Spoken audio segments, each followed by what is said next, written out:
Y el tema de hoy se llama No adulterarás. Déjeme ver si es el séptimo mandamiento. Sí, creo que es el séptimo mandamiento. Ahora lo reviso.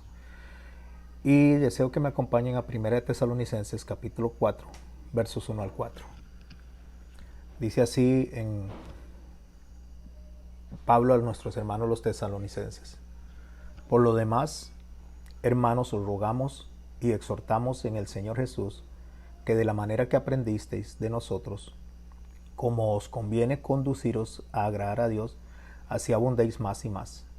Porque ya sabéis qué instrucciones os dimos por el Señor Jesús, pues la voluntad de Dios es vuestra edificación, que os apartéis de fornicación, que cada uno de vosotros sepa tener su propia esposa en santidad y honor. Este texto que Pablo está presentando lo tomé como primer texto para el estudio de hoy, para hablar justamente del tema de no adulterarás. Como podrán ver, en el texto Pablo está diciendo que debemos de caminar, debemos de hacer las cosas como conviene en el Señor, para agradar a Dios y abundar en ese camino.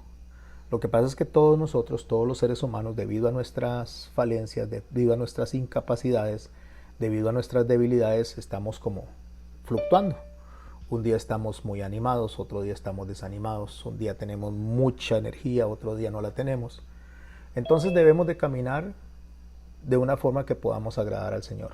Y poder agradar al Señor no significa que siempre vamos a estar de la misma manera, porque eso no es lo que el Señor nos dice a nosotros. De hecho, el mismo Señor Jesucristo pasó por una situación de desánimo muy grande cuando Él decía: mi alma está triste hasta desmayar.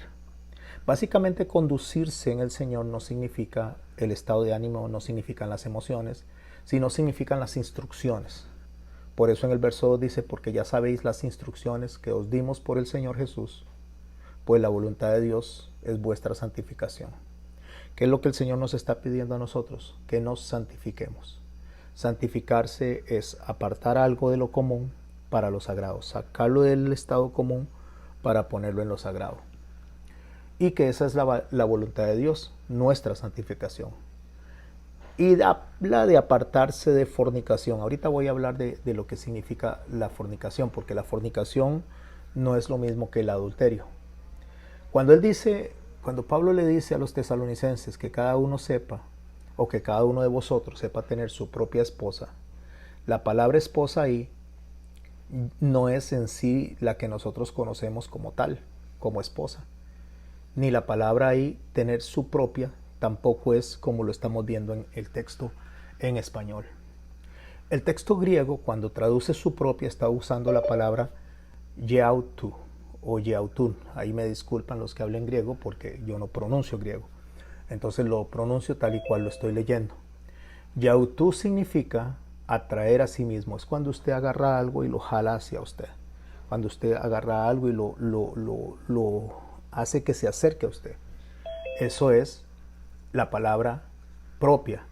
Entonces cuando el Pablo está diciéndole que cada uno sepa tener su propia, no está hablando algo como un individuo tal, o a ver si lo explico, no está hablando en particular de la esposa, sino de la acción, de jalarla, de traerla hacia uno mismo. Como cuando usted viene y está pescando y tira la cuerda con el anzuelo y entonces el pez agarra y usted lo empieza a jalar con el carrete. Eso es atraer el pez hacia el bote, eso es atraer el pez hacia donde está usted. Esa es la palabra que él dice, que cada uno dice sepa tener su propia, o sea, atraiga. Y la palabra esposa ahí no está hablando básicamente del cónyuge, o sea, no está hablando de la mujer que está casada con el individuo, aunque se refiere a ella de una manera implícita. La palabra ahí es seucos. Entonces, en esa palabra seucos, lo que él está diciendo es que atraigan hacia sí mismo, y seucos es vasija. O sea, que traigan hacia sí mismos una vasija en santidad y honor. Lo que el Señor está diciendo a través de Pablo, lo que el Espíritu Santo está diciendo a través de Pablo, es que Euseucos o Eutuseucos es básicamente hablando de en cuanto a la esposa, de traerla hacia el esposo, jalarla hacia el esposo para que ella pueda cumplir un rol de utilidad dentro del reino de los cielos. Todos tenemos un rol, todos, absolutamente todos. Pero cuando habla en cuanto al adulterio, o basándose básicamente en la práctica de respetarse los unos a los otros, en cuanto a las relaciones matrimoniales, en cuanto a las relaciones sexuales, entonces, cuando Dios habla de santificar a la esposa, traerla a sí mismo, lo que significa es que el adulterio hace lo opuesto. O sea, las relaciones fuera de matrimonio hacen lo opuesto, aleja. ¿Aleja a la esposa de qué? Aleja a la esposa de la santificación hacia Dios. Cuando hablamos de adulterio, y por eso mencioné que iba a explicar lo de la fornicación, cuando hablamos de adulterio, el adulterio es algo que comete una persona casada cuando está con otra persona casada, o cuando una persona casada tiene relaciones con una persona soltera. El adulterio siempre va alrededor del casado, de quien está infringiendo la ley de Dios, con otra persona que no es su cónyuge, por supuesto. Mientras que el acto de fornicar, eso se da entre dos personas que están no legítimamente unidas. Cuando hablamos de dos personas no legítimamente unidas, estamos hablando de dos personas solteras que no viven juntos, dos personas que están en unión libre, o dos personas que viven en un tipo de inmoralidad sexual delante de Dios, aunque estén unidos ellos pensando que están en matrimonio. Ninguna unión ilegítima delante de Dios constituye un matrimonio. Así que lo vamos a ver ahora para explicarlo un poco más en Levítico capítulo 18. Así, entonces, separemos de nuestra mente lo que es el acto de fornicación, que es entre dos personas solteras o entre dos personas en una unión ilegítima, mientras que el adulterio, repito, es entre una persona casada que esté con una persona soltera o una persona casada con otra persona casada que no sea su cónyuge. Para mencionar algunos ejemplos de lo que es fornicación, conocido también como porneia, la Biblia nos relata a nosotros una serie de actos en capítulo 18 que se conocen como actos de inmoralidad prohibidos o uniones ilegítimas. Esas uniones ilegítimas son graves, son condenatorias y presenta a estas personas en esas uniones ilegítimas como candidatos al infierno. Estos matrimonios, y pongo comillas a matrimonios porque no son matrimonios, aunque la gente los considera en algunos países como matrimonios, esos supuestos matrimonios delante de Dios no lo son. En Levítico capítulo 18 habla de estas uniones. Para darle un ejemplo, la unión sexual entre un hijo o entre los hijos con las hijas, entre hermanos, o los hijos con sus padres, unión sexual entre los padres y los hijos, o unión sexual entre las madres y los hijos. Eso lo puede ver en el verso 7 del capítulo 18. La unión que se dé sexual con la madrastra de su, o sea, la madrastra, la mujer que se haya unido con el papá, aunque sea legítima la unión con el papá, porque tal vez murió la señora y al quedar el viudo se puede volver a casar, o viceversa, con la madrastra o el padrastro. Eso, el tener ese acto sexual, esa unión es porneia, esa unión es fornicación, esa unión es ilegítima delante de Dios. La unión sexual entre hermanos o hermanas de primer grado de consanguinidad, eso también, si se unen dos hermanos, se unen hermana y hermano y viven juntos en una relación íntima, eso también es porneia, eso es también fornicación. La unión sexual entre los nietos o las nietas entre sí o con los abuelos, eso lo ve en el verso 11. Puede leer todo el capítulo 18. La unión sexual con las tías o con los tíos, o sea, los sobrinos con las tías o las sobrinas con los tíos, esa unión es porneia, esa unión es fornicación. La unión sexual con las nueras o con los yernos, dice la desnudez de tu nuera no descubrirás, mujeres de tu hijo no descubrirás su desnudez. Verso 15 del capítulo 18. La unión sexual entre cuñados y cuñadas, eso delante de Dios, eso también es un acto perverso, es un acto que no debe de hacerse, y la unión, vivir en ese tipo de unión, delante de Dios es porneia, delante de Dios es fornicación. La unión sexual con personas del mismo sexo, o sea, personas, un varón con un varón, una mujer con una mujer, eso para Dios es una unión que aunque vivan juntos, aunque sea aprobado por las leyes, porque las leyes pueden aprobar algo de forma legal, más no moral, entonces esas uniones del mismo sexo, sea de hombre, hombre, mujer, mujer, delante de Dios no son una unión legítima, porque no está aprobada por la Biblia. La unión con animales, eso es perversión, dice. O sea, todas estas uniones que acabo de mencionar en el campo sexual no son consideradas matrimonios delante de Dios.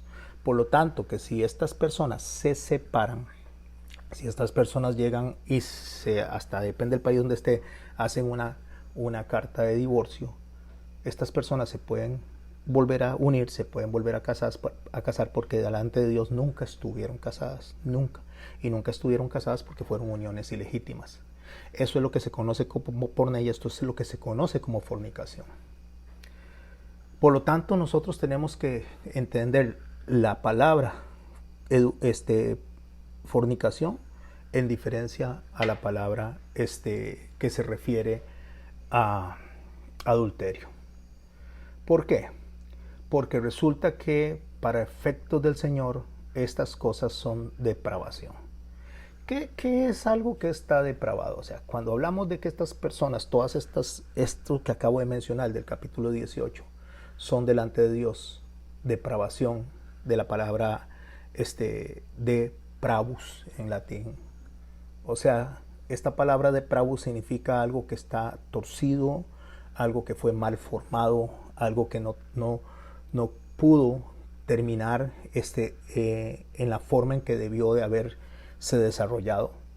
O sea, para que no me tiren piedras antes de introducirme en la enseñanza de lleno, lo que quiere decir cuando hablo de mal formado, no estoy hablando de una persona que nació y le faltó un bracito, o nació y le faltaron los ojitos, o le faltó la boca, y entonces por estar mal formado esto se llama depravus, porque no está refiriéndose al defecto físico, sino que básicamente la palabra depravus está refiriéndose a no cumplir el rol para el cual fue creado.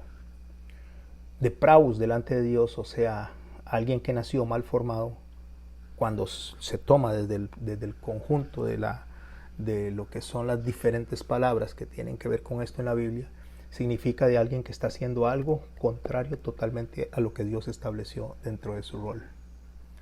En 1 Tesalonicenses capítulo 4, por eso él dice muy claro, porque ya sabéis las instrucciones que os dimos en el Señor. Pues la voluntad de Dios es vuestra santificación, que os apartéis de fornicación. ¿Por qué le está diciendo esto a los griegos él? O a los griegos que llegaron a los pies del Señor? Porque ellos están viviendo en un tipo de cultura, en una sociedad donde los hombres y las mujeres le daban culto al cuerpo, y también se movían por la filosofía, se movían mucho por el estoicismo, por los epicureos, por otro tipo de pensamiento. Ellos no se regían, estoy hablando de los griegos en sí, no los griegos ya convertidos al Señor, sino los griegos en sí. Ellos no se regían por las reglas de Dios porque ni siquiera conocían a Dios.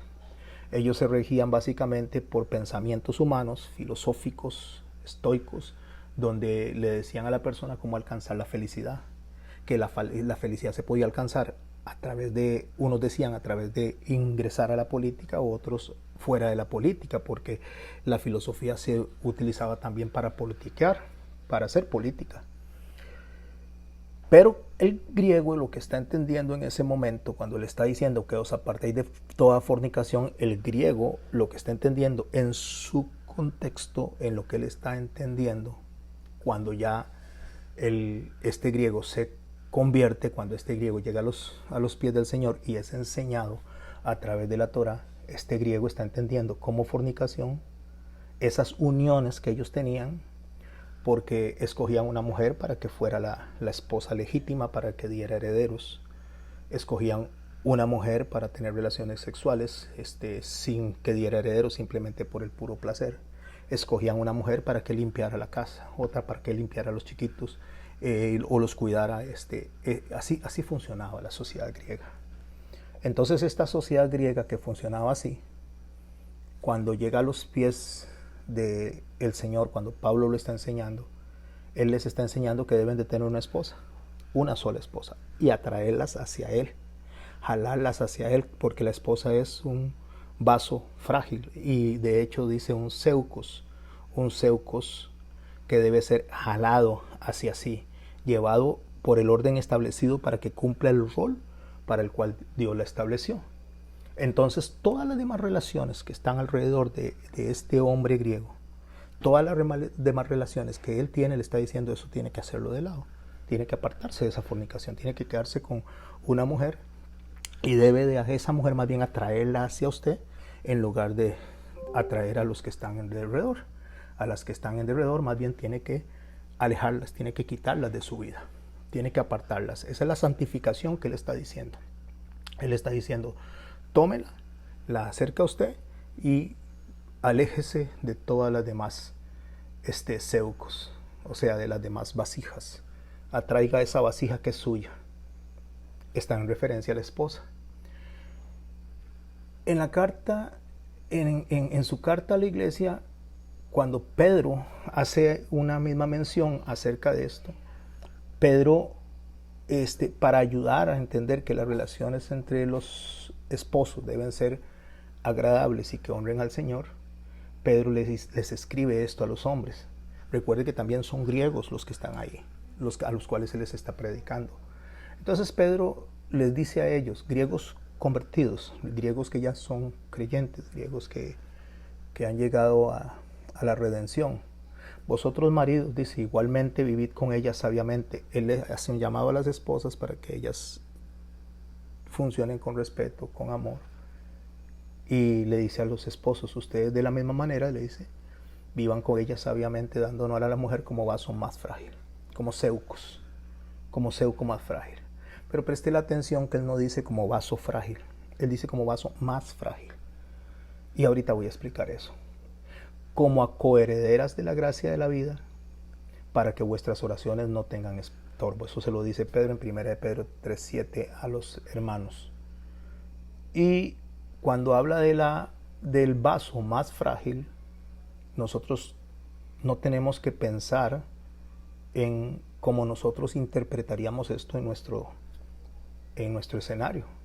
No significa que la mujer tiene una posición más débil que el hombre, ni tampoco que sea inferior al hombre, sino que debe ver a la mujer en honor y en el valor que fue creada.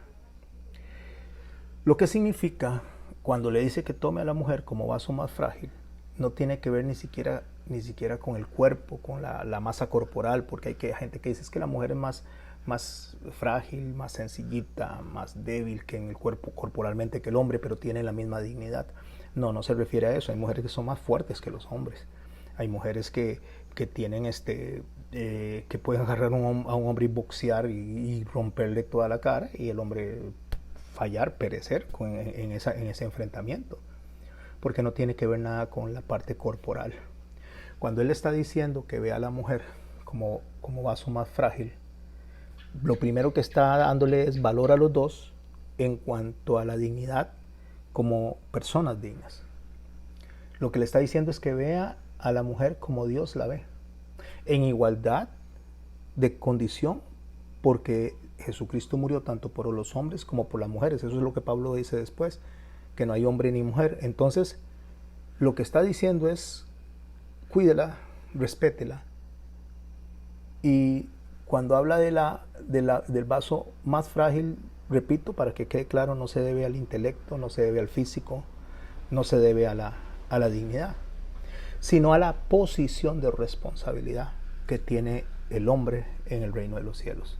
Cuando le dice que la vea como vaso más frágil, lo que le está diciendo es que usted tiene una responsabilidad delante de Dios de velar por su familia. usted tiene una responsabilidad delante de Dios de velar por su esposa.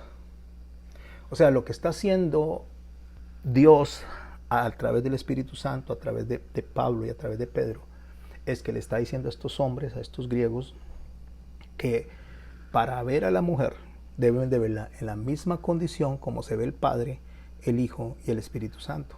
Por eso es que él después viene y va a mencionar cómo es la relación del Logos con el Padre.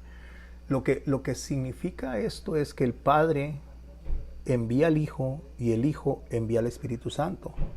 El Espíritu Santo nos guía al Hijo y el Hijo nos guía al Padre.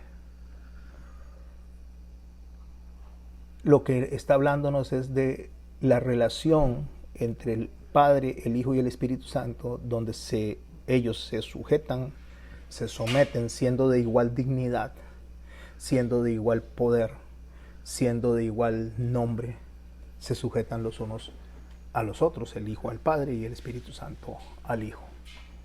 Así que la palabra vasija, sekeus, cuando nosotros la analizamos, no tiene una posición en cuanto a la referencia como tal, porque la palabra sekeus, que es vasija, es neutral, no es ni masculina ni femenina, no es mala ni es buena. Lo que Pablo está diciendo es que las instrucciones que Dios da, cuando lo empezó a decir, deben ser captadas por la vasija, tanto el hombre como la mujer, deben ser captadas y deben ser puestas en práctica en la conducta que Dios estableció. Y dentro de las relaciones matrimoniales, dentro de lo que tiene que ver alrededor de esa relación íntima, el hombre debe de ver a la mujer como el vaso más frágil, no débil, no desigual, no menor en dignidad, sino que él tiene una responsabilidad sobre ella de cuidarla.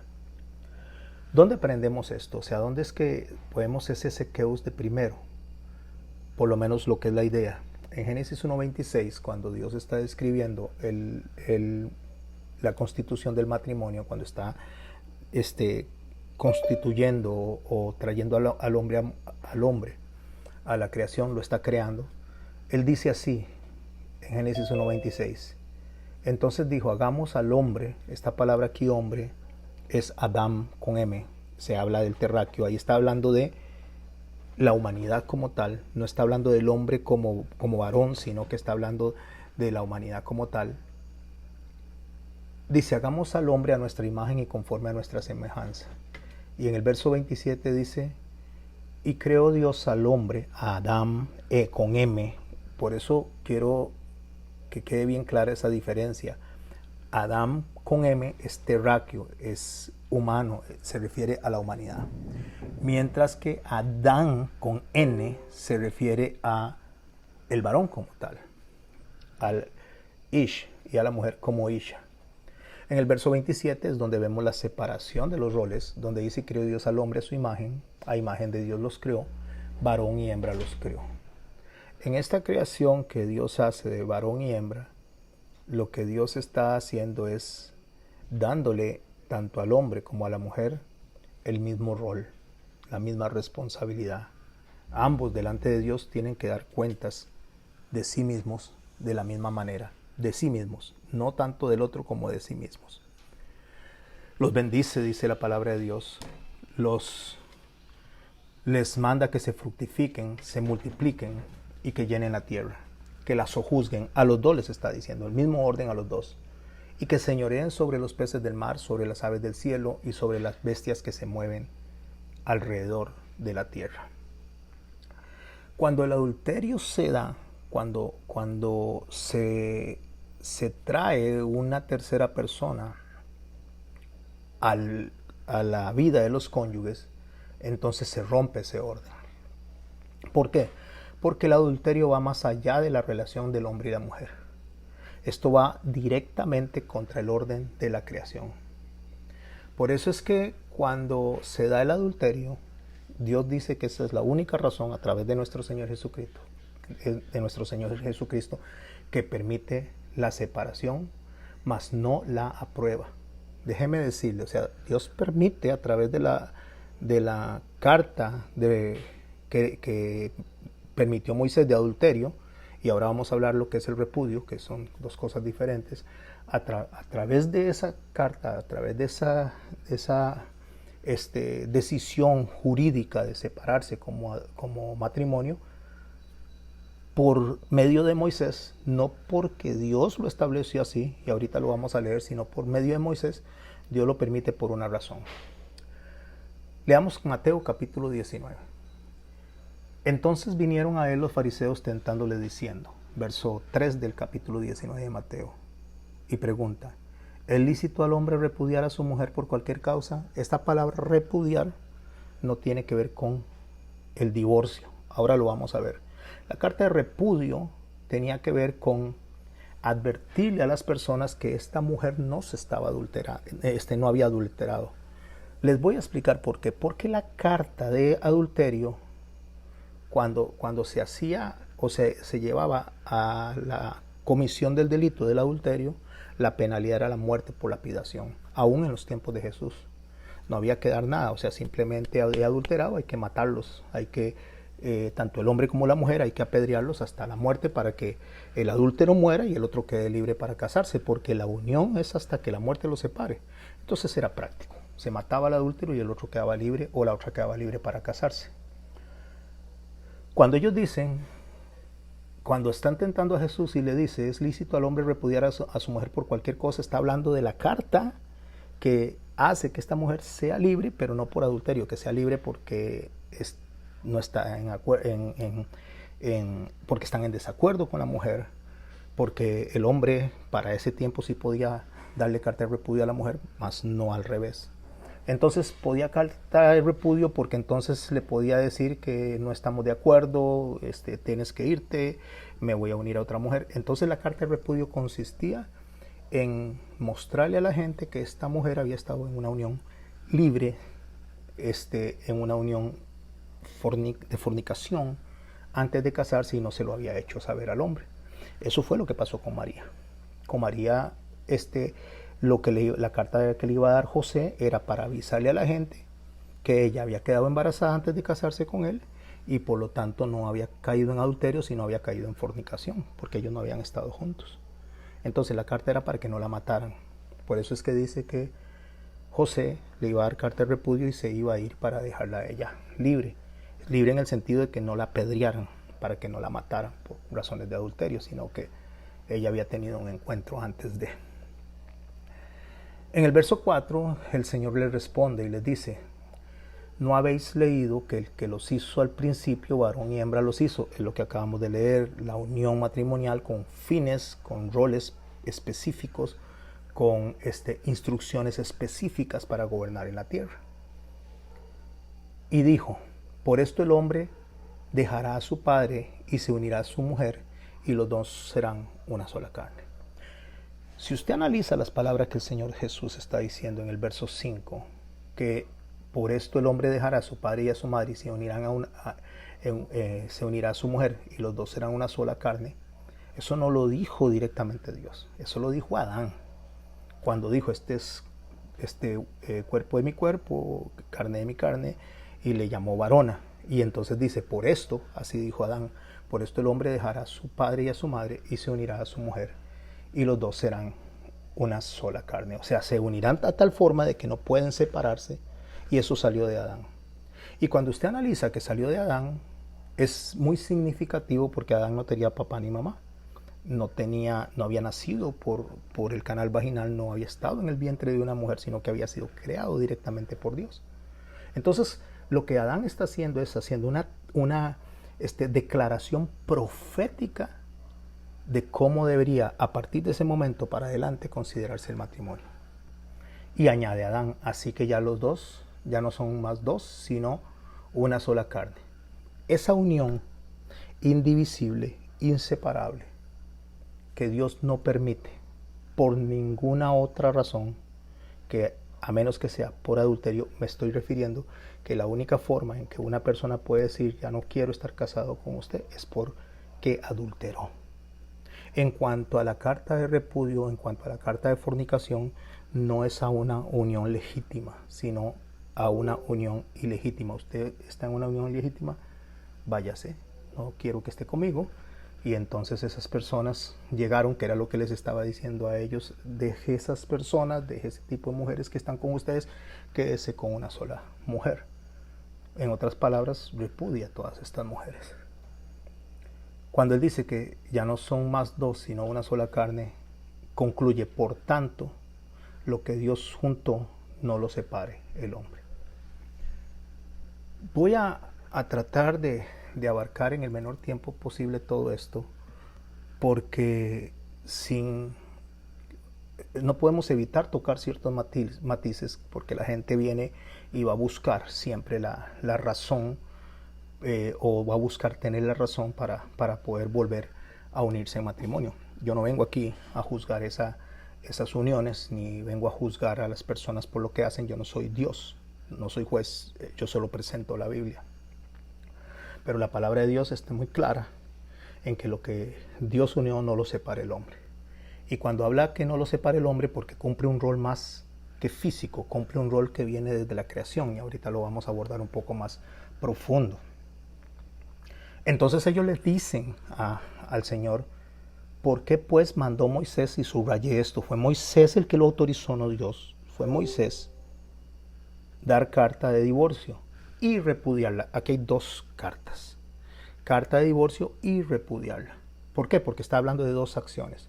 ¿Por qué mandó dar carta de divorcio y repudiarla? Entonces nos encontramos en un escenario en el que el Señor está hablando acerca de la separación de estas personas según el orden establecido por Moisés.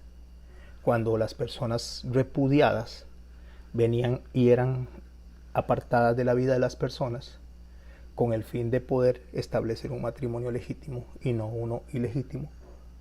Pero aparte de eso, también aborda la parte del divorcio, porque para los tiempos del divorcio, que era el hombre el que tomaba la decisión de hacerlo, no la mujer, era el hombre el que tomaba la decisión de hacerlo, estas personas se divorciaban. No solo era repudio, sino que se divorciaban por razones de muchas cosas: porque ya no le gustaba, porque quemó la comida, por muchos aspectos. Entonces por eso le dice: porque Moisés mandó a dar carta de divorcio y repudiarla. Entonces el Señor viene y aborda justamente de manera directa lo que Moisés permitió y la razón por la cual lo permitió. Y les dice: por la dureza de vuestro corazón. ¿En qué consiste la dureza del corazón? Consiste en que la persona que está o ha adulterado debe de llegar a un arrepentimiento genuino. Debe llegar a tratar de restablecer lo que en el orden del Edén se estableció para tanto el hombre como para la mujer. Pero el hombre o la mujer que no llegan al arrepentimiento es porque tienen un corazón duro. Y entonces, cuando se le da a las personas la opción de arrepentirse y no la aceptan, a eso Dios le dice que es un corazón duro. O por el contrario, tal vez alguien se arrepiente y la otra persona duramente juzga, duramente señala y le dice a esta persona que no le perdona. Está el que se arrepiente y está el otro que no perdona. Entonces esas dos situaciones van a generar una fricción entre el matrimonio que no es bueno ni es sano, por supuesto. Entonces Él les permite esa separación. Y cuando Él dice que esa separación es permitida, Él aclara que al principio no fue así. O sea, no fue lo que estaba en la mente de Dios, no era lo que Dios quería. Lo que está pasando ahí es justamente lo que hablamos hace un rato, que tiene que ver con la malformación. O sea, lo que se diseñó no está cumpliendo el propósito para el cual Dios lo creó. No están cumpliendo el propósito, no están dentro del rol que Dios estableció. Entonces viene el Señor y da su opinión, da su parecer, da su sentencia. Y yo os digo, o sea, esa y separa la idea anterior de la actual. Eso es lo que está pasando. O sea, ustedes por ser duros en cuanto a arrepentimiento y ustedes por ser duros en cuanto a perdonar, Moisés les dio esta posibilidad de separarse, de apartarse. Pero eso fue lo que pasó con Moisés, eso fue lo que pasó con ustedes, eso es lo que está pasando con su forma de accionar, que no va de acuerdo al Señor, porque eso no fue así al principio. Y yo os digo, ahora les voy a decir lo que yo pienso, lo que yo estoy instruyendo, lo que yo estoy enseñando. Y yo os digo que cualquiera que repudia a su mujer, o sea, la expulsa, y escuche la razón, salvo por causa de fornicación. Salvo por causa de fornicación significa, si es, a menos que sea una unión ilegítima, a menos que sea una reunión incestuosa, a menos que sea una unión no permitida. O sea, esa es la única razón por la cual puede usted separarse. O sea, la única razón por la cual puede darle una carta de repudio que esté en ese tipo de uniones que leímos ahorita en Levítico capítulo 18. Si esa persona se separa, dice, aparta, salvo por causa de fornicación, o sea, esa es la única forma en que esta persona puede liberarse de la otra persona. Y se casa con otra adultera. ¿Qué significa? Significa que si no es por esa razón, y la separación se dio por razones de adulterio, por las razones de falta de perdón, por las razones de falta de arrepentimiento, si esta fue la motivación, no puede unirse a otra persona.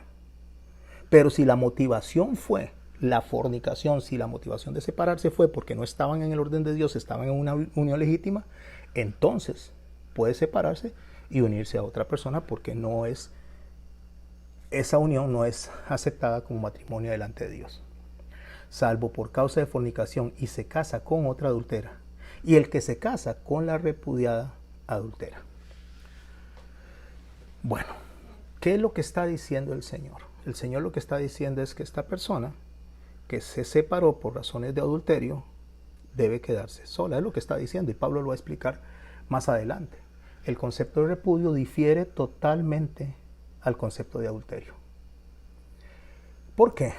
Porque ambas partes tienen derecho a solicitar la separación por fornicación, por una unión ilegítima, y la otra tiene derecho a la separación porque se falló el pacto matrimonial. Aunque en este lado del planeta, aquí donde nosotros estamos en el mundo nuestro y en el mundo moderno alrededor de este planeta, se ve como igual lo mismo. O sea, se parece igual, pareciera que se interpretan de la misma manera tanto el repudio como la carta de divorcio. De hecho, algunas sociedades del mundo entienden la diferencia entre repudio y divorcio. Pero aunque aquí en la actualidad se ve como lo mismo, en los tiempos de Cristo no era lo mismo. Cuando una persona se divorciaba de la otra persona por aspectos de adulterio, no renuncia a los derechos legales. ¿Qué significa eso? O sea, que continuaba legalmente delante de las cortes teniendo sus derechos absolutos sobre sus posesiones.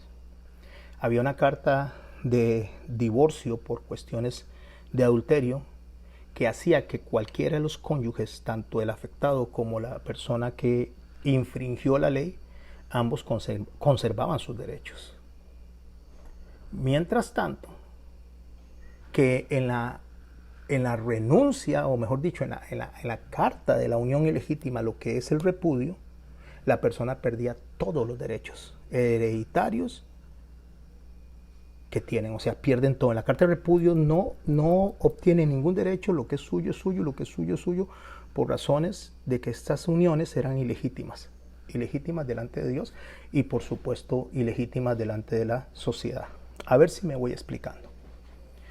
Quien se separa de una unión ilegítima pierde toda ocasión de reclamar derechos hereditarios delante de Dios, porque eso no tiene derechos hereditarios delante de Dios, son derechos que Satanás le dio que no son derechos.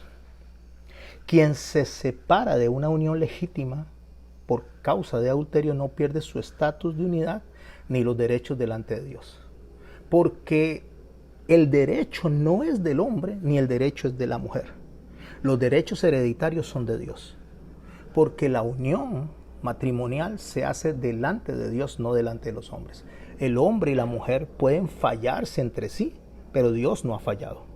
Cuando el matrimonio se da, una de las cosas que se enseñan desde los tiempos bíblicos es que la promesa se hace delante de Dios, porque eso comenzó desde el Edén.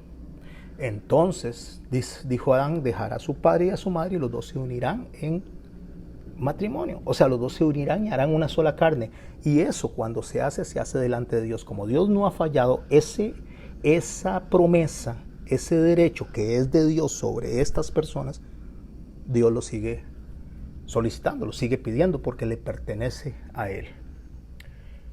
Pablo, cuando le habla a los corintios, griegos, epicureos, filósofos, que están entendiendo todo lo que yo estoy explicando acá de una manera mucho más clara que la entiendo yo, dice en el verso 7 de 1 Corintios 7, mas esto os digo por la vía de concesión, no por mandamiento.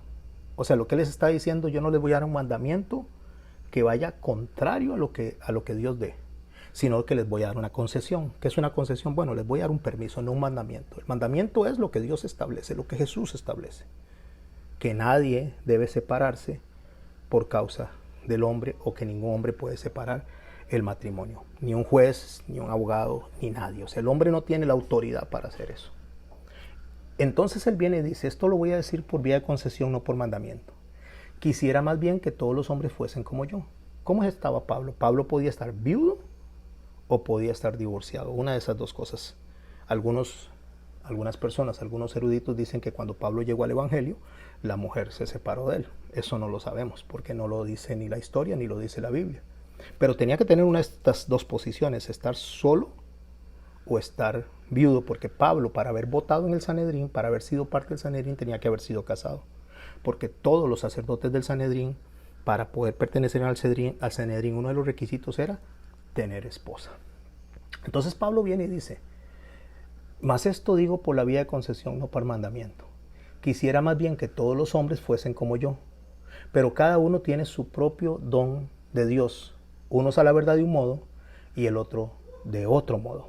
¿Cuál es el don que dice que él establece? La continencia, o sea, el poder vivir sin tener relaciones íntimas con una mujer o una mujer con un hombre. En el verso 8, Pablo dice, digo pues a los solteros y a las viudas que bueno les fuera quedarse como yo. Por eso es que se entiende que Pablo o estaba soltero, me refiero que se fueron y lo dejaron solo, o era viudo, una de esas dos cosas. Pero sí, dentro de lo que es el contexto del Sanedrín, Pablo dice que una vez que se queda solo, voy a decirles esto, no como mandamiento, sino como una concesión. Le digo a las solteras y a las viudas que mejor les fuera quedarse solos. Pero si no tienen don de continencia, o sea, si no se pueden quedar solos, si no se aguantan, si necesitan tener otra persona, repito, solteros y viudos, o solteras y viudas. A ese grupo de personas les está diciendo esto. No a los divorciados, sino a los solteros y los viudos. Le dice, pero si no tienen don de continencia, cásense, pues es mejor casarse que estarse quemando. Antes de estar pecando en la mente y de estar deseando estar con otra persona, si usted es una soltera y usted es una viuda, pues la viuda tiene la libertad de volverse a casar, porque el mandamiento es hasta que la muerte los separe. Pero a los que están unidos en matrimonio, escuche el pero y separa las dos ideas. Pero a los que están unidos en matrimonio, mando no yo. Ahí está diciendo Pablo, no soy yo el que está dando esta concesión o no dándola. Estoy hablándole de lo que Dios establece, de lo que el principio bíblico nos dijo nuestro Señor Jesucristo. Mando no yo, sino el Señor, que la mujer no se separe del marido, o sea, no se divorcie. Y si se separa, o sea, si decide divorciarse o decide apartarse, como delante de Dios ese pacto no se rompe, porque Dios en ningún momento ha perdido sus derechos sobre estas personas, sobre este pacto. Las personas están renunciando a sí mismas, pero Dios no está renunciando a nada. Esto le pertenece a Dios, ese matrimonio le pertenece a Dios, esto tuvo el beneplácito de Dios. Entonces ahí dice, si se separa, quédese sin casar. O le da la opción, o reconcíliese con su marido y que el marido no abandone a su mujer. ¿Qué le está diciendo? Le está diciendo de manera clara, arrepiéntanse y perdone. Perdone y arrepiéntase a ambas personas. Entonces, mis hermanos y mis hermanas, Entendiendo esto Mateo, cuando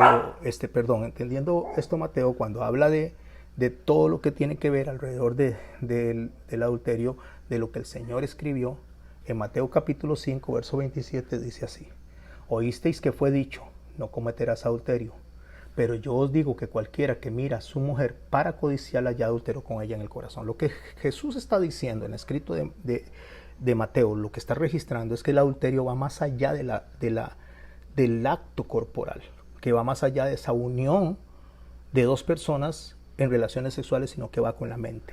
¿Por qué? Porque no solo está infringiendo, mis hermanos y mis hermanas, el mandamiento en cuanto al cuerpo, sino está infringiendo la idea que desde el principio Dios estableció para el matrimonio, que el matrimonio fuera el ejemplo, que fuera la luz, que fuera el testimonio de lo que es la iglesia y Cristo. Al romperse eso, entonces lo que está mostrando, lo que está enseñando a través del matrimonio es que estos dos no deben de unirse, porque cuando Cristo venga va a buscar una mujer, una esposa que se haya arrepentido, y entonces Él la va a perdonar. Este es el escenario que tenemos nosotros. El Señor no fue y se buscó otra iglesia, el Señor no se hizo otra humanidad, el Señor no se hizo otro planeta Tierra, no, Él espera que la mujer se arrepienta, y Él espera, o no es solo espera, sino que perdona a la persona que se ha arrepentido, porque Él mismo dice que Él no desprecia un corazón contrito y humillado.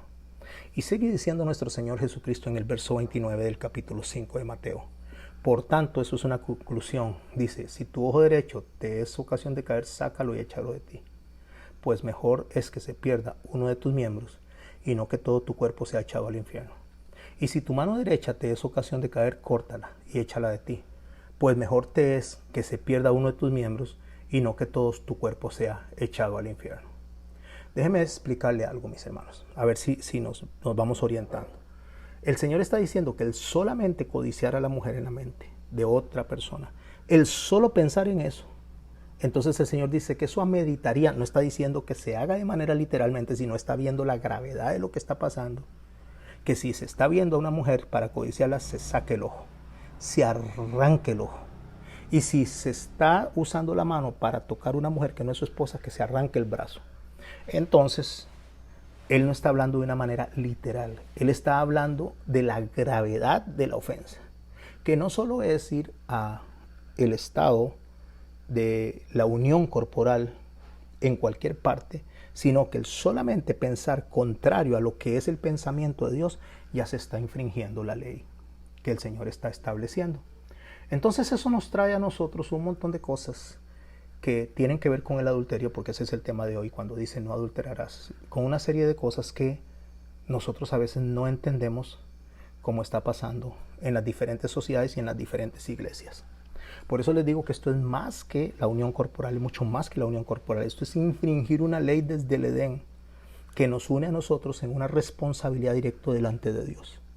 Es no solo adulterar con la mujer, es no solo adulterar con el hombre, sino es adulterar directamente delante de Dios hasta en el pensamiento. Porque lo que Dios estableció es que se santificara, se cuidara el pensamiento como tal, que pensemos como Cristo. Hace unos pocos días estaba escuchando una noticia de un muchacho cantante, Jota. Él se separó, él cantaba un canto muy hermoso, muy hermoso, con mucho contenido, con mucha fuerza. Y ahorita les voy a profundizar en eso, con mucha fuerza, que se llama Los Hijos de Eli. Entonces él empieza a cantar esto de que los hijos de Eli están en la puerta del tabernáculo y están haciendo cosas incorrectas, están uniéndose sexualmente a mujeres. Y entonces él canta en su cántico, él canta: a mí no me importan esos hijos, a mí no me importan esos muchachos, yo voy a permanecer en tu camino. Lo que pasa es que en ese momento tal vez la gente no sabía lo que estaba pasando por la mente de él, y después él viene, y ahora que se hizo operaciones, cirugías, y empieza a cambiar de sexo, entre comillas, porque no lo puede cambiar, solamente puede mutilarse, pero sigue siendo un varón. Entonces cuando esto se da, cuando este hombre se da, él viene y hace una revelación terrible. A los 8 años, él fue violado por el pastor de la iglesia a la que él iba. Él pastor y la esposa fueron a un hotel. Entonces él, en la habitación continua, él viene y es abusado por ese pastor. Entonces él viene y empieza a tener conductas durante su vida, pues dentro de esa depravación de ese hombre, que se supone que era quien tenía que cuidarlo, que predicaba a Cristo, que predicaba de la santificación, que predicaba todo eso. Es el hombre que abusa, y cuenta él que así muchos hombres religiosos, de los músicos, de la gente que daba clases, lo siguen abusando desde los 8 años. Termina como termina este muchacho, y lógicamente cobra sentido lo de la canción de los hijos de Eli, porque los hijos de Eli eran sacerdotes y él está en su mente pensando en los que debieron de haberlo cuidado. No sé, porque no conozco el corazón de él, no sé si en ese momento él quería realmente servir al Señor y colapsó su mente. Al final de cuentas se dio cuenta que en las iglesias hay un montón de pervertidos. Y cuando digo las iglesias no estoy hablando de la iglesia de Cristo, sino los salones donde se reúnen esas personas. Hay un montón de pervertidos que están enseñando, están ministrando, están impartiendo. En el 2021, en una encuesta que se hizo entre 4,000 cristianos en toda Latinoamérica, incluida Costa Rica, y en España, se hizo esta encuesta entre mujeres y hombres de 14 a 39 años. Y los resultados que arroja esta encuesta es que el 90% de las personas que están en el liderazgo de las iglesias, por favor préstele atención a esto. Esto yo no me lo inventé. Esto es algo que está totalmente documentado, está registrado. Se hace una encuesta de esas 4,000 personas en privado, y el 90% de las personas que están guiando jóvenes, que están guiando niños menores de 13 años, dentro de los templos esos, dentro de los cajones, no la iglesia como tal, son consumidores de pornografía. El 90%, esto es alarmante. La gente que está guiando. Y lo más grave de esto, mis hermanos, es que a estas personas es que los padres de familia le confían sus hijos para campamentos, para retiros, para paseos, para pijamadas. Y hemos visto historias, no solo la de Yotada, sino también la de este otro cantante, el que canta, hoy se me fue, ¿cómo se me fue el nombre? El que canta, el carpintero, algo así, o bueno, se me fue el nombre. Este muchacho, que tiene un gran testimonio, un enorme testimonio, él dice que también fue abusado también por gente adulta dentro de la iglesia. Y así empezamos a ver montones de personas que han sido abusadas dentro de las iglesias. Repito, cajones, dentro de esos cajones. Y estas personas fueron abusadas en paseos, en retiros. Alex Campos, gracias Priscila, Alex Campos cuenta que él fue abusado al taller del maestro Bengo, gracias a la canción de él. Entonces él empieza a contar en su testimonio que él fue abusado, pero Dios sanó su corazón, y entonces él terminó pues sirviendo al Señor. Pasó lo mismo con Jota, lastimosamente. Yo espero que en el nombre de Jesús que él pueda arrepentirse y regresar al camino al que fue llamado. ¿Dónde está el problema? El problema está en el exceso de confianza que termina en las desgracias irreversibles. Pero ¿dónde se origina la tragedia? La tragedia se origina en la impartición. ¿Qué es la impartición? La impartición es que cuando una persona está haciendo algo podrido y está predicando desde el púlpito, o está cantando desde el púlpito, o está enseñando desde una escuela dominical, o está enseñando a los jóvenes, eso podrido que está dentro de él, lo imparte, lo traslada, lo pasa. No necesariamente, mis hermanos y mis hermanas, a través del contacto físico, sino a través del espíritu que mora en ellos, empieza a impartirlo. Y cuando las personas vienen y le confían a sus hijos, como digo, retiros, paseos, pijamadas, fiestas, y todavía se los dejan ahí, suceden estas horribles desgracias. Porque hay dos tipos de impartición. Está la impartición que puede venir de Dios. Usted puede escuchar a alguien enseñar y usted siente al Espíritu Santo revelando que esa persona está enseñando. Y está la otra impartición que viene del enemigo, que necesitan cubrir de alguna manera lo que el enemigo está haciendo dentro de esa alma que está impartiendo, con juegos, con entretenimiento, porque si usan la palabra de Dios de manera directa, la misma palabra de Dios va a confrontarles y va a confrontar lo que está pasando. Entonces se minimiza la palabra, se utilizan unos cuantos versos, se utilizan algunas cuantas cosas y se tira esa impartición. Se acomoda la palabra de forma de que esa impartición de la oscuridad no se sienta entre el pueblo. Pero aún cuando no se siente, se está recibiendo. Hay una historia de un pastor que se llama Tony Moya. Tony Moya es un pastor que cayó en adulterio. Él escribió un libro que se llama Caer no es la sentencia final. Por eso yo espero en el nombre de Cristo de verdad que Jota se arrepienta y que todas las personas que están cayendo en este tipo de actitudes, actos horribles, se regresen al camino del Señor. Se los digo, mis hermanos y mis hermanas, porque resulta que el problema va más allá de lo que se ve, sino el problema está en lo que no se ve, en el pensamiento, en las acciones, en lo que se hace desde adentro, en esas personas que están viendo pornografía, ese 90% de personas que ven pornografía y usted le viene y le dice, aquí están mis hijos, guíelos. Ahí hay un terrible problema. Bueno, Tony Moya, que era un pastor que había caído en ese tipo de conductas, cayó en los brazos de ese pecado, o sea, en los lazos de ese pecado del adulterio. Esto trajo vergüenza a la esposa, esto trajo vergüenza a la iglesia y por supuesto le trajo vergüenza a sí mismo. Algunas denominaciones, especialmente los bautistas, dan para un hombre como este acabado el ministerio. Para el bautista, un hombre, un pastor que cae en adulterio, aunque se arrepienta, aunque dé fruto de arrepentimiento, aunque en el paso del tiempo se reconozca, nunca lo restauran, lo restituyen en el puesto en que estaba. Eso ahí. ¿Por qué? Porque fue objeto de ese pecado tan deplorable, este pecado tan deplorable. Entonces llegan a conclusiones y a sentencias, y cuando le menciono a los bautistas no se lo estoy mencionando porque se me ocurra, sino porque yo estuve en el seminario bautista y sé cómo piensan y lo que enseñan. Enseñan cosas muy buenas, pero también enseñan cosas que no son de acuerdo a la Biblia, como le pasa a la mayoría de las denominaciones. Pero en este caso ellos en particular, ellos no creen en los dones del Espíritu Santo ni creen en la restauración realmente de un ministro que haya caído y se haya arrepentido genuinamente. Concluyen ellos que la sentencia es que este es un pecado imperdonable, prácticamente. Entonces lo ven casi como el pecado imperdonable de toda la vida. Y que el sacrificio de Cristo es insuficiente para la restauración de ese hombre y de esa familia.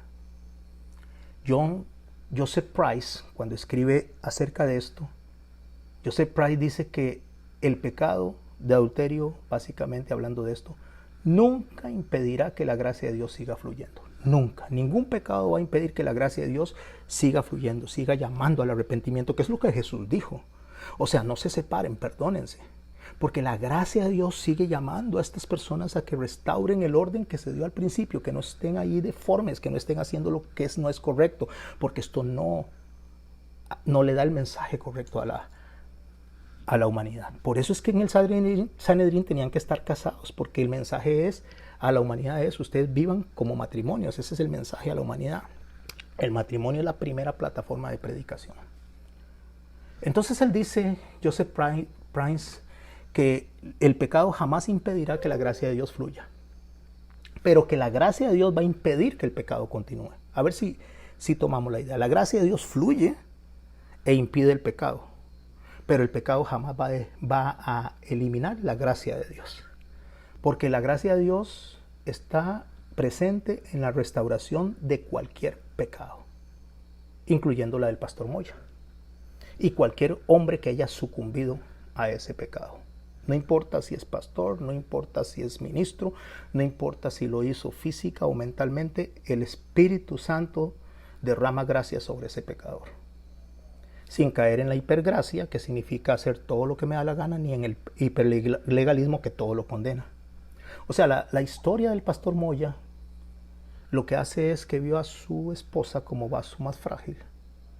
Él actuó mal, él no la protegió, pero ella vino y hizo su trabajo, ella hizo lo que Dios le había encomendado a ella. Ella mostró a Cristo a través de su vida. En ese terrible dolor, en esos terribles momentos en los que ella estaba atravesando una enorme vergüenza, no solo ella, sino con la iglesia, donde ella es la víctima directa de ese horrible pecado, ella puso delante de Dios su corazón al servicio de Dios. Su corazón al servicio de un Dios perdonador. Lo único que ella hizo fue exaltar el mandamiento más grande de todos, de amarás a Dios por sobre todas las cosas y al prójimo como a ti mismo. Ella puso en práctica eso en su corazón.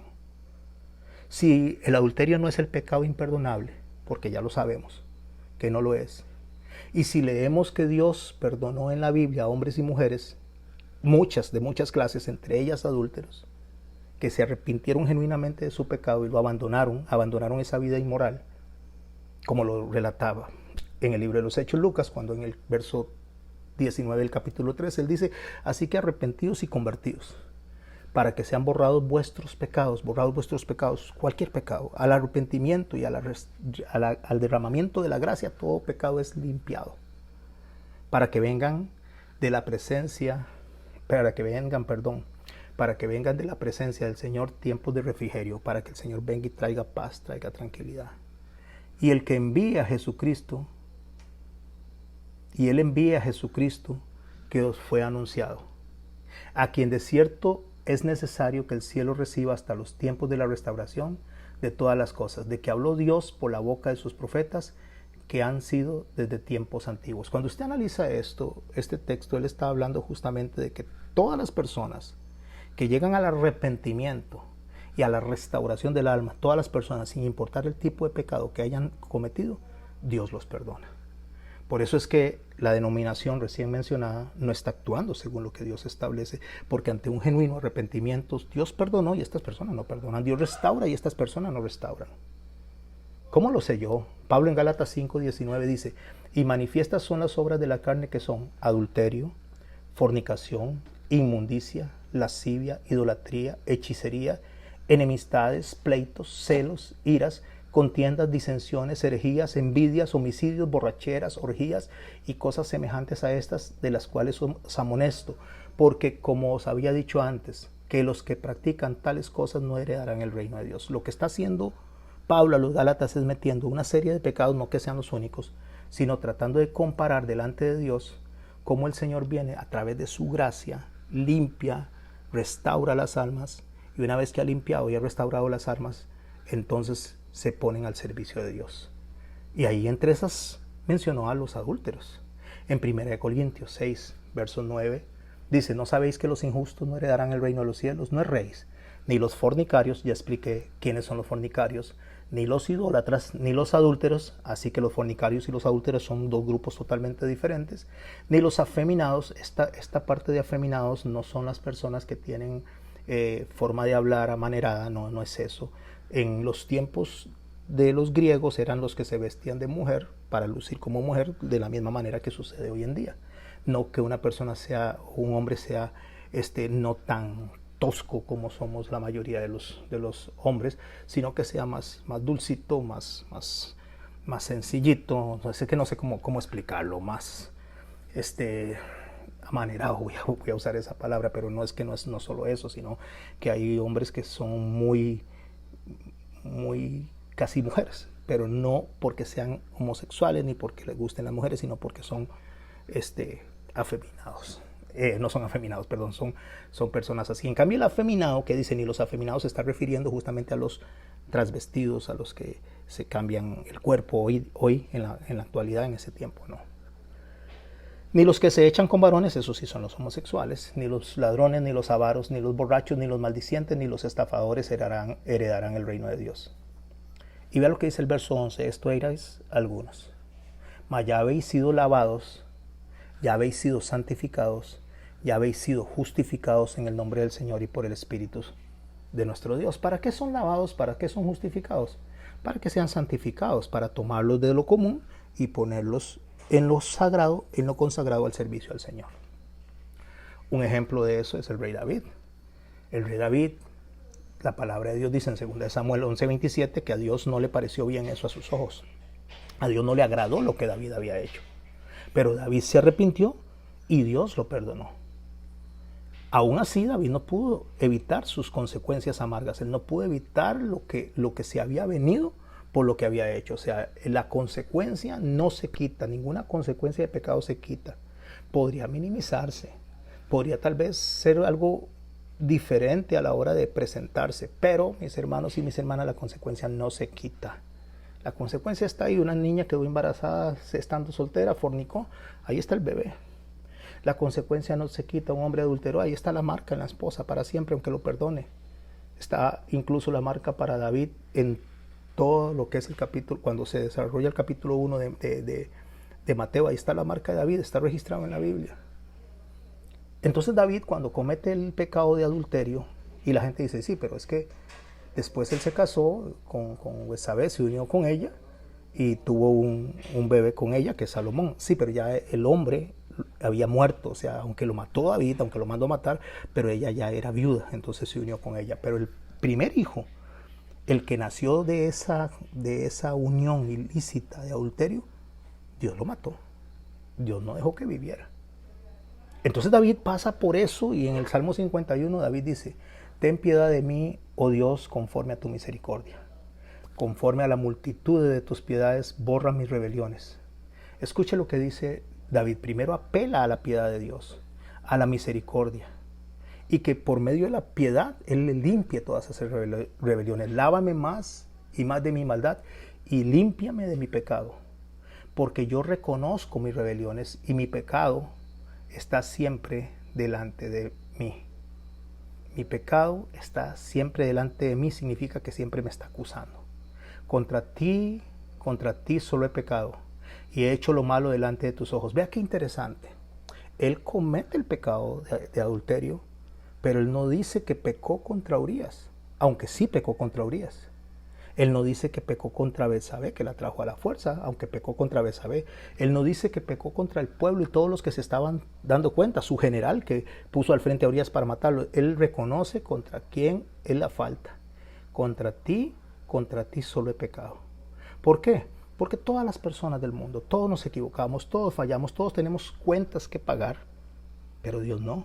Dios aprobó una unión como fue Urías y Betsabé. Dios aprobó la unión de David con su esposa y la infracción fue delante de Dios. Ese mismo hombre que escribía salmos, ese mismo hombre que cantaba salmos, y dio una infracción, quebró el mandamiento que Dios había establecido, que David lo conoce desde el principio. Contra ti solo he pecado y he hecho lo malo delante de tus ojos. Y dice él, para que sea reconocido justo en tu palabra, justo porque él viene y hace la sentencia, él decide que el niño muera, él viene y decide delante de David perdonarlo también. Ese es su justo juicio, porque David se arrepintió y tenido por puro en tu juicio. He aquí en maldad he sido formado y en pecado me concibió mi madre. Bueno, aquí el asunto es que hay algunos predicadores que dicen que David era hijo de adulterio porque dice que en pecado me concibió mi madre, lo cual no es cierto. Él está reconociendo la naturaleza del pecado, la naturaleza de la necesidad de arrepentimiento y el poder del perdón. En el Salmo 51, en el verso 10, dice que una vez que llega la restauración, una vez que Dios limpia al hombre, una vez que el Señor viene y levanta esa alma caída, y aquí es donde usted va a prestar atención a lo que yo le dije acerca de la denominación esta bautista, que ellos condenan, ellos prácticamente mandan al infierno, se arrepiente el hombre que adulteró, pero prácticamente casi que lo mandan al infierno, pero si se arrepiente le dicen, no, usted ya no más, no puede volver a enseñar, usted no puede volver a pastorear, usted no puede volver, empieza una serie de regulaciones humanas, no divinas, que Dios no estableció. Escuche lo que dice David, Salmo 51, una vez que él se arrepiente, una vez que reconoce que su pecado, o sea, el pecado que está arraigado en el corazón de él desde que la madre lo concibió, no porque la madre sea adúltera, sino porque lo lleva hasta la creación, hasta la conexión con Adán y su pecado. Cuando Dios viene y lo perdona en su juicio justo, cuando viene el Señor y hace un puro juicio delante de él, a la hora que él reconoce lo que hizo, por eso Natán le dijo que no lo iba a matar, porque la sentencia era matarlo, pero no lo iba a matar porque lo había perdonado, y lo había perdonado porque el hombre se está arrepintiendo. Aunque se está arrepintiendo hasta ese momento, Dios tiene todo el escenario completo y para eso mandó al profeta, para que él llegara a recapacitar y que se arrepintiera, porque Dios quiere que todos los hombres procedan al arrepentimiento. Continuando con el desarrollo de la idea, David en el Salmo 51, en el verso 10, dice: crea en mí, oh Dios, un corazón limpio. Empieza a decirle: saque todo lo que yo pensaba, saque todo lo que yo sentía y límpiame. Renueva un espíritu recto dentro de mí. O sea, trae al Espíritu Santo que me saque todo ese pecado, me limpie de todo ese pecado. No me eches de delante de ti, no me quites y no quites de mí tu Santo Espíritu. O sea, él le está pidiéndole: Señor, devuélveme el gozo de tu salvación. O sea, devuélveme lo que yo tenía al principio, que desperdicié, que lo vendí por el pecado. Devuélveme. Espíritu noble me sustente. Entonces, cuando eso pase, y ese verso 13 del capítulo 51 de los Salmos lo entendió la esposa de Tommy Moya, la señora Moya, lo entendió Tommy Moya, lo entendió la iglesia donde Tommy Moya estaba, lo entendieron las personas alrededor que con Tommy Moya, lo entiendo yo y espero que lo entienda usted. Eso lo entendieron ellos. Ellos entendieron claramente el poder del perdón, el poder de la sangre de Cristo, el poder de la restauración y el poder del arrepentimiento, que era lo que los fariseos decían. ¿Por qué Moisés nos dio carta de divorcio? Porque no tenían ese poder de arrepentimiento, porque no tenían ese poder de perdón en sus manos, porque sus corazones eran orgullosos. Y cuando él dice: vuélveme el gozo de tu salvación y espíritu noble me sustente, dice: entonces, cuando eso llegue a mi vida, entonces enseñaré a los transgresores tus caminos, a los que cayeron como yo, a los que están infringiendo las cosas como yo, a los que están en pecado y se están alejando de ti, de la misma manera que me perdonaste a mí, yo les voy a mostrar a ellos el camino. Enseñaré a los transgresores tus caminos y los pecadores se convertirán a ti. Eso dice mucho, mis hermanos. Eso se llama perdón absoluto. Eso se llama perdón absoluto de Dios dentro de un arrepentimiento absoluto. Por eso David tiene una declaración de Dios que este hombre es conforme a su corazón. Conforme a su corazón no significa que David no pecaba. Conforme a su corazón es que David se arrepentía de sus pecados y Dios le perdonaba porque su arrepentimiento era genuino. Entonces, ¿qué tengo que enseñar? ¿Qué tiene que enseñar el pastor Moya? ¿Qué tiene que enseñar usted y yo? Aquí yo no me estoy metiendo en las personas que se volvieron a casar o no se volvieron a casar. Ese es un asunto de Dios. Y Dios es claro cuando dice que Dios perdonará a los fornicarios y a los adúlteros. Eso es un juicio de Dios. Yo estoy hablando de lo que hay que enseñar. Hay que enseñar el orden que Dios estableció desde el principio. El orden que Dios estableció por boca de Adán, que no tenía papá ni mamá, pero él dijo que dejará a su padre y a su madre para unirse en una sola carne. El orden que estableció cuando enseñó a través de Pablo, y Pablo dijo: este es lo que yo quisiera para ustedes, pero esto es lo que ordenó Cristo. El orden, mis hermanos, de Dios que enseñó Pedro, el orden establecido por Dios es uno solo. Uno solo. Nosotros podríamos enseñar otra cosa, pero ese no es el orden que Dios estableció. Entonces, ¿qué debo enseñar realmente? Aunque yo haya caído en el error, aunque yo haya cometido pecado, el Señor, una vez que yo me arrepiento, una vez que el Señor me limpia con su sangre, me permite servir en el reino de los cielos. Me permite, porque ese es el poder que tiene la sangre de Cristo. Pero yo no puedo andar enseñando otra cosa. Yo no puedo decir y andar diciéndole a las demás personas que porque yo caí en eso, entonces el Señor me perdonó y yo puedo decirle a las demás personas que lo pueden seguir haciendo. No, Señor. Aquí la orden es una. Cásese una vez y para siempre. Y si se separan por asuntos de adulterio, quédese solo. Si se separan porque la unión era ilegítima, pues se pueden volver a casar. Si era que estaba en una relación homosexual o una relación de un varón con un varón, una mujer con una mujer, aunque la ley lo permita, porque la ley puede ser legal, más no moral, aunque la ley lo esté permitiendo, pero delante de Dios no es moral. Si eso pasa y se separan, pues cásense, porque nunca estuvieron en matrimonio. Se arrepintieron de su pecado y se pueden casar. Pero si cometimos ese pecado de separarnos y volvernos a unir, si cometimos el pecado de adulterar y ocasionar este divorcio, que Dios lo aborrece según el libro de Malaquías, si nosotros caímos en eso, lo que tenemos que llegar no es a defender con nuestros argumentos. Debemos de llegar a pedirle perdón a Dios por lo que hicimos y que nos ayude a nosotros a enseñar a los transgresores los caminos y decirles: eso no se hace. Eso está incorrecto, esto es lo que a Dios no le agrada. Entonces, ¿qué debo de enseñar? Debo de enseñar lo que Pablo también le enseñó a esos corintios.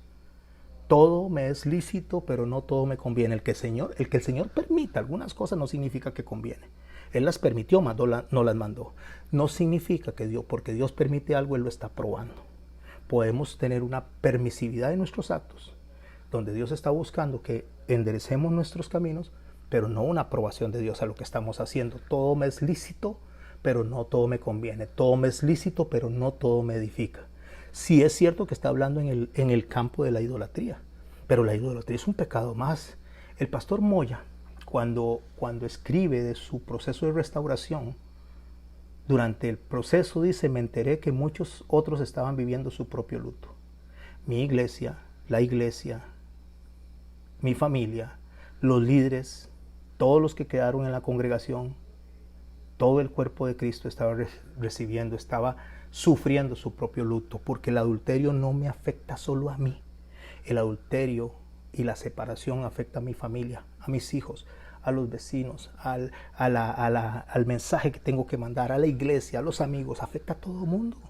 Entonces, ¿cómo yo voy a enseñar a una persona que está bien que se separe y se vuelva a unir con otra? Yo no puedo enseñar eso, porque entonces la pregunta sería, ¿y cuántas veces me puedo separar y volverme a unir? ¿Una vez? 3 veces, 10 veces, 15 veces. No, porque la misma primera vez Pablo dice, quédese solo, no lo digo yo, lo dice el Señor.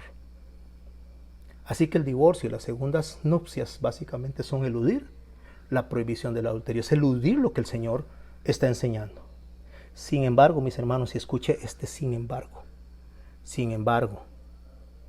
el que se divorció, Dios no perdió su posición legal con él. No anula el pacto delante de Dios. Pero Dios sí es claro que si la persona lo hizo en ignorancia, que si la persona falló, el Señor sabe que cuando hay pecados de ignorancia, estos pecados se le atribuyen, uno, al que enseñó mal. Al ignorante lo hizo en ignorancia, pero el Señor viene y le da perdón a esa persona porque lo hizo en ignorancia. O no fue lo que dijo Pablo cuando dice que había perseguido, había matado a cristianos, pero lo hizo en ignorancia.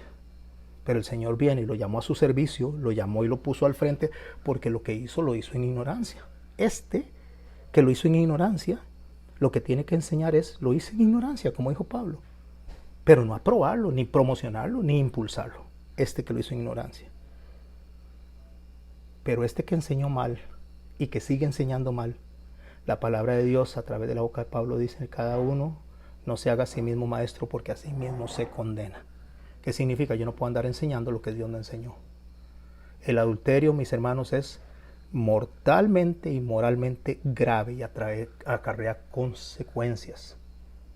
Salomón dijo, mas el que comete adulterio es falto de entendimiento, corrompe su alma el que tal hace. Y una persona que viva en adulterio abiertamente sin arrepentirse, sin llegar a Cristo, está bajo esa situación de condena. Pero aquí es donde quiero cerrar, porque el adulterio tampoco es un pecado imperdonable. Yo no estoy haciendo un juicio, yo no estoy señalando a nadie, no me toca a mí, yo no soy policía, no soy juez, no soy detective, solo presento la palabra de Dios. Y por eso quiero cerrar con esto, porque en este momento, si yo cierro sin leer este texto, las personas que cometieron esto en ignorancia, y cuando digo en ignorancia, hay 3 tipos de pecado. Está la ignorancia, está el yerro y está la intención. Déjeme explicarle estos 3. La ignorancia es que alguien no me enseñó, nadie me enseñó. Y como nadie me enseñó, caí en esto y lo estaba enseñando. El yerro es que me enseñaron mal, equivocadamente. Y como me enseñaron equivocadamente, lo estaba enseñando equivocadamente. Y está el pecado de intención, que es no me importa. Lo voy a enseñar así porque al final de cuentas, así es como lo quiero enseñar. Entonces, a los 3 que acabo de describir, el que fue enseñado mal, el que fue instruido mal y hoy aprendió, le voy a leer el capítulo 13, verso 4 del libro de Hebreos. El que fue por ignorancia, le voy a leer el capítulo 13, el verso 4. Pero el que no le importa lo que Dios dice, entonces simplemente va a esperar el juicio de Dios sobre sí. Hebreos 13:4 dice, honroso sea en todos el matrimonio y el lecho sin mancilla. Pero, agrande ese pero y póngalo en grande. Póngalo con luces de neón. Póngalo en cada una de sus puertas, de las casas. Póngalo en la casa del pastor Moya. Póngalo en la casa de las personas que han caído en este horrible pecado en ignorancia o por yerro y han enseñado mal. No solo el adulterio, sino el no respetar el orden que Dios estableció para el trato de ese adulterio, como lo dijo el Señor cuando le preguntaron, ¿y por qué Moisés permitió eso? Por la dureza de su corazón. Eso es lo que hay que enseñar, enseñe por la dureza de su corazón. Entonces, en este gigante que hoy vamos a matar, en este gigante que hoy vamos a eliminar, mis hermanos y mis hermanas, lea con cuidado lo que estoy diciendo de Hechos 13:4.